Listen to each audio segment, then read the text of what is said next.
avez la parole. Oui, Monsieur le Président, permettez-moi en quelques minutes de préciser la position de notre groupe sur ce rapport. Nous souhaitons rappeler que les bains d'eau Pétrapol ont vocation à être l'un des fers de lance de la politique territoriale que notre majorité souhaite mener en faveur de la structuration d'une filière thermale et en faveur de la valorisation des sources d'eau naturelles en Corse, conformément d'ailleurs à une délibération qui a été prise par l'Assemblée en date du 27 octobre 2016 et relative aux orientations stratégiques en matière de thermalisme.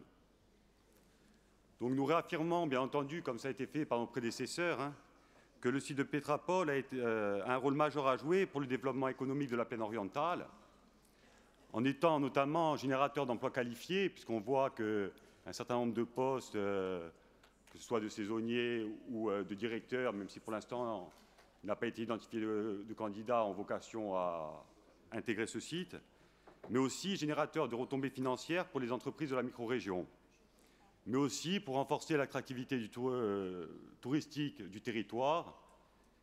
Donc, ceci étant dit, il conviendra toutefois à l'avenir d'être vigilant afin de ne pas reproduire les erreurs du passé qui ont conduit les biens de Pétrapol, comme le rappelait le docteur Benedetti, à la situation problématique qu'ils connaissent aujourd'hui.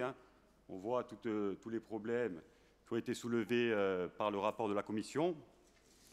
Bien entendu, nous sommes favorables au rapport du président de l'exécutif, car il permet d'une part de pallier dans l'urgence à la situation problématique que les bains connaissent aujourd'hui, et deuxièmement, d'ouvrir et d'exploiter l'établissement en 2018, et ainsi de conserver l'agrément pour les soins conventionnés par la sécurité sociale, même si, comme le disait M. Orlande, il n'y avait pas un risque immédiat, puisque l'agrément pouvait être conservé pendant encore 3 ans. Au cours de la période de transition d'avril à novembre, donc la période qui s'ouvre aujourd'hui, je dirais, nous souhaitons que les membres du conseil d'exploitation de la régie œuvrent afin d'aboutir rapidement à une gestion sécurisée des bains de Pétrapol, comme c'est rappelé dans le rapport du président.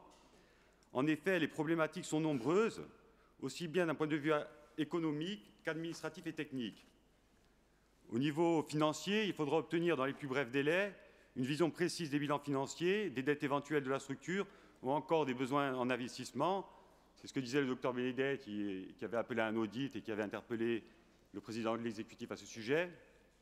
Il s'agira aussi de définir une stratégie adaptée avec un mode de gestion établi en concertation avec les futurs partenaires, privés ou bien publics, tels que la communauté des communes du Fiumont-Boucastel ou encore les communes du territoire. Et au niveau technique, c'est sur ce point que je voudrais particulièrement insister, il conviendra d'étudier la possibilité de réaliser des forages supplémentaires afin d'augmenter le débit des sources. En effet, il apparaît que le débit actuel d'environ 4 mètres cubes par heure doit être renforcé afin de pérenniser et de rentabiliser la structure, notamment par le développement du thermoludisme et de la balnéothérapie. Par ailleurs, et en accord avec la délibération de l'Assemblée portant sur les eaux minérales de Corse, adoptée par notre majorité le 23 février 2017, nous rappelons que le partenariat scientifique avec l'Université de Corse avait été identifié comme une action stratégique à encourager dans ce domaine.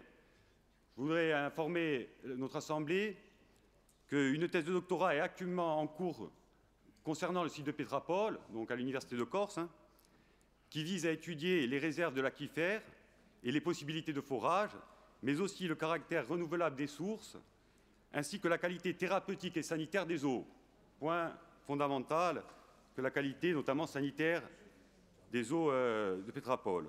Donc toutes ces connaissances sur le bassin hydrologique du site de Pétrapol restent pour l'instant à ce jour encore embryonnaires. On a encore très peu de données scientifiques sur ce point. Pourtant, elles vont être indispensables à l'avenir pour envisager les programmes d'investissement à venir. Donc pour toutes ces raisons, nous réitérons notre avis favorable à ce rapport. Je vous remercie, Monsieur le Président.